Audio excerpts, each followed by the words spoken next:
God says, someone is planning to paste your photo on the sidewalk with a name and make fun of your. Imagine waking up to a message like this. It's bizarre, isn't it? But in today's digitally connected world, where the lines between reality and virtuality blur, such scenarios aren't entirely implausible. Welcome to the age of online shaming, where a single click can catapult you into a vortex of humiliation and ridicule. It's a phenomenon that transcends geographical boundaries, social strata, and age groups. And it's a stark reminder of the power and peril of the internet. The message might come from a well-meaning friend, a concerned acquaintance, or even an anonymous source.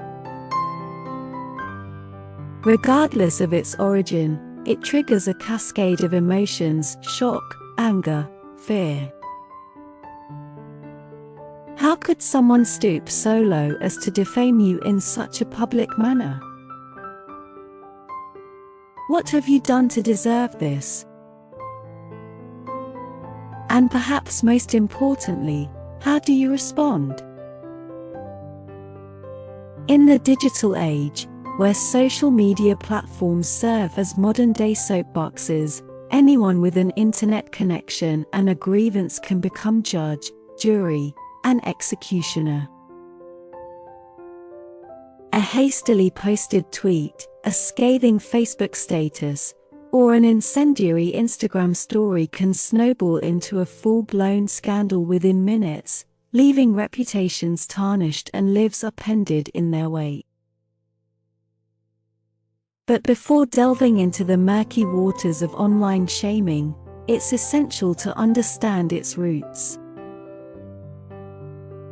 From the dawn of civilization, humans have sought to maintain social order through mechanisms of punishment and ostracization. In ancient times, public stocks were a common form of humiliation, where wrongdoers were shackled in a town square for all to see, jeer, and hurl insults. Fast forward to the digital age, and the stocks have been replaced by cyberspace, where virtual mobs wield keyboards instead of pitchforks. Yet, while the methods may have evolved, the underlying psychology remains the same. At its core, online shaming is about exerting power and control over others, often stemming from a desire to assert one's superiority or moral righteousness. It's a form of social currency, where likes, shares, and retweets serve as validation for the shamer and condemnation for the shamed. But what drives individuals to engage in such behavior? Psychologists point to a complex interplay of factors, including anonymity, social contagion, and a lack of empathy. Behind the safety of a computer screen, individuals feel emboldened to unleash their most primal instincts, casting judgment without consequence or remorse. Moreover, the echo chamber effect of social media amplifies outrage, turning a minor transgression into a full-blown scandal with alarming speed. Take, for example, the case of Justine Sacco, a PR executive whose ill-advised tweet before boarding a flight sparked a global firestorm. In 2013, Sacco tweeted a racially insensitive joke to her few hundred followers, unaware of the firestorm brewing in her absence.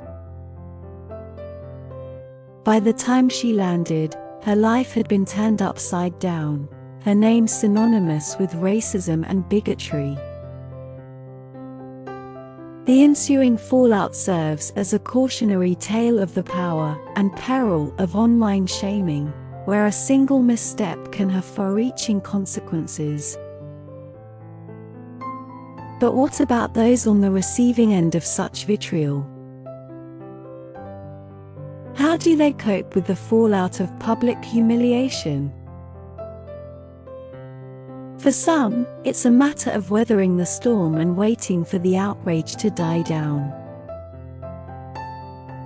For others, it's a Herculean effort to rebuild shattered reputations and reclaim lost dignity. And for a select few, it's a wake-up call to reassess their online behavior and cultivate a more empathetic digital presence. In recent years, there has been a growing backlash against online shaming, with calls for greater empathy, compassion, and understanding in the digital sphere. Initiatives such as the #BeKind movement and the Human Restoration Project aim to counteract the toxicity of online discourse and foster a culture of respect and civility. Likewise, social media platforms have taken steps to curb harassment and abuse, implementing stricter guidelines and algorithms to detect and remove harmful content. But despite these efforts, online shaming persists, fueled by a potent mix of outrage culture, cancel culture, and the allure of viral fame.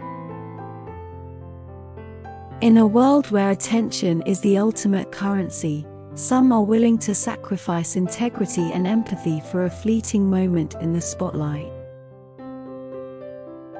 And as long as the internet remains a battleground for hearts and minds, the specter of online shaming will continue to loom large, casting a shadow over our digital lives. So, what can be done to combat online shaming and foster a more compassionate online community? It starts with each and every one of us. By leading by example and treating others with kindness and respect, we can create a ripple effect that reverberates throughout the digital landscape. Whether it's a simple act of kindness or a heartfelt message of support, small gestures can make a world of difference to those who find themselves on the receiving end of online vitriol. Moreover, it's crucial to cultivate a critical mindset when consuming content online, questioning the veracity and intent behind viral stories and sensational headlines. By exercising discernment and empathy, we can inoculate ourselves against the toxicity of online discourse and promote a more informed and compassionate society. Empathy is the ability to understand and share the feelings of others. It's the cornerstone of compassion, the glue that binds us together as a society. And in the face of online shaming, it's our greatest weapon against hatred and intolerance. But empathy isn't just about understanding others, it's also about understanding ourselves.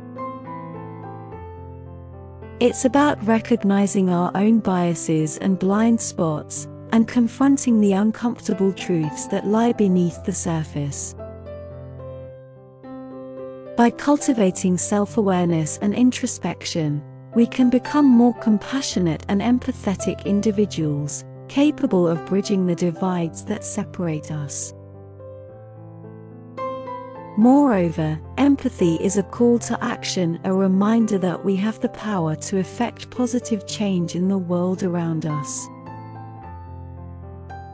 Whether it's reaching out to offer support to someone who has been shamed online, or speaking out against injustice and intolerance, every act of empathy serves to chip away at the walls of apathy and indifference that threaten to engulf us.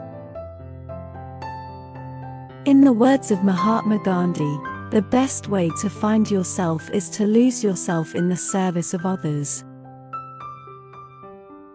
By putting empathy into practice in our daily lives, we not only enrich the lives of those around us but also cultivate a sense of purpose and fulfillment that transcends the fleeting highs of online validation. But empathy alone is not enough. We must also be willing to take a stand against the systemic injustices that perpetuate online shaming and harassment. This means holding social media platforms accountable for their role in facilitating abuse and harassment and advocating for policies and regulations that promote a safer and more inclusive online environment. In the end, empathy is not just a fleeting emotion, it's a way of life. It's about recognizing the humanity in each and every one of us and striving to create a world where kindness, compassion, and understanding reign supreme.